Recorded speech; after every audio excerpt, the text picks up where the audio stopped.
here's a quick video about finger independence and an exercise to work on that for guitar. What is finger independence? Well, I'll show you in an easy song I teach in my beginning students from the Suzuki method of guitar called the May Song by Suzuki himself. So this piece in the key of G uses D and this high G, and what we do is, you might see my pinky off and on here. So the pinky's moving independently of the finger 3, which is planted here for the next time it comes back in the melody. Right? So that's a pretty simple example of finger independence.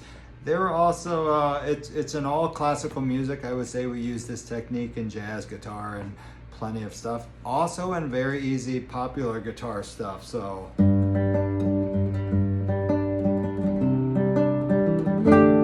my G, C9, D sus chords, right? Third and fourth fingers are there the whole time, or if you prefer the original.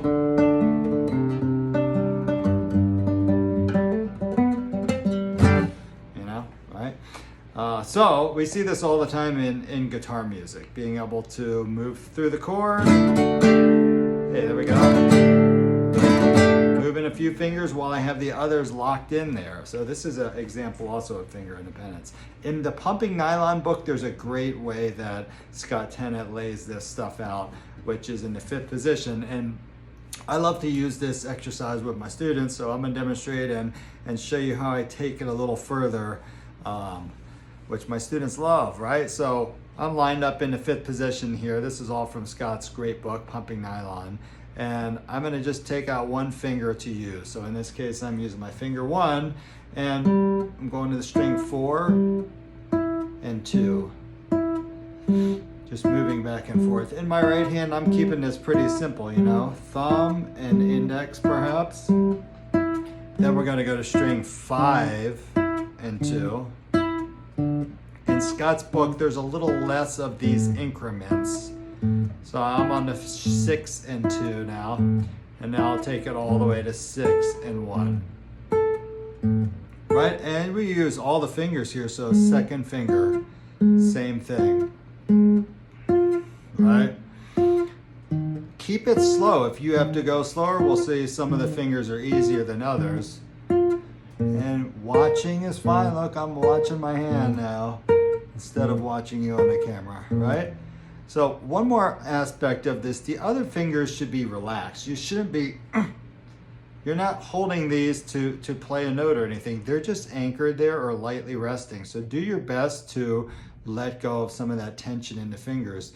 If you have too much tension, either, some great friends have taught me this kind of thumb off technique. So I just took my thumb off actually back there to relieve some tension, right? So here's the third finger. Third finger is usually the toughest, just based on the human hand and the tendons. Going slow here. All right, pinky, you know, same thing here. Something fun to try. All right. Gonna skip ahead a little bit. Now, for my students who know this really well, I usually have them add this, so they can do it. How about this? G, E, G, E, D, E, D, E, A, E, A, E, A, A, A. That would be saying the notes as you play this, right? So in Scott's book, it continues in this way. So now we take 2 fingers out. So we're using 2 fingers to move through this activity, but they're swapping places, I believe, as I remember, like this.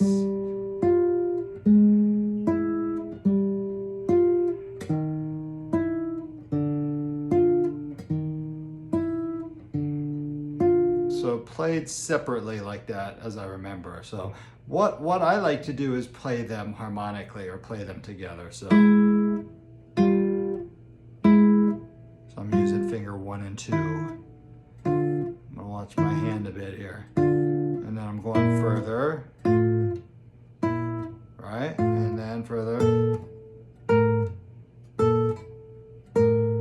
Okay, so that's fingers 1 and 2. Any combination is possible, right? So you want to mix the fingers up. 2 and 3 is a challenge, these interior fingers, right? Say you have a chord with an inside note or 2 moving. That's what you would be doing here. Okay, I'm going to move it on, spreading out to the 5 and 2, right? Or 6 and 2. Fun stuff. Trying to keep those other fingers not overly tense. We're not pushing too hard here. Right? Okay, so other things. 1 and 4. A little bit of an elbow in and out here. You can see my arm.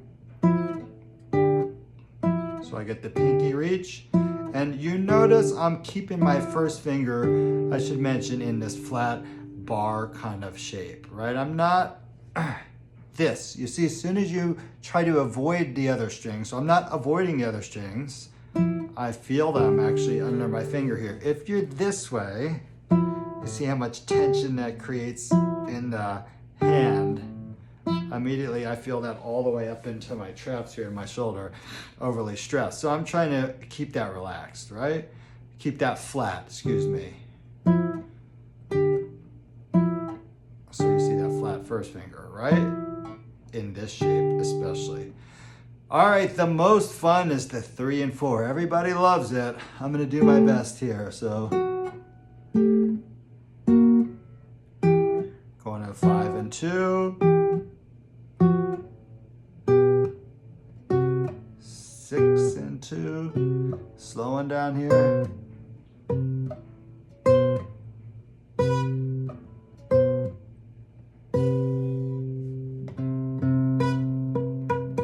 Almost had it.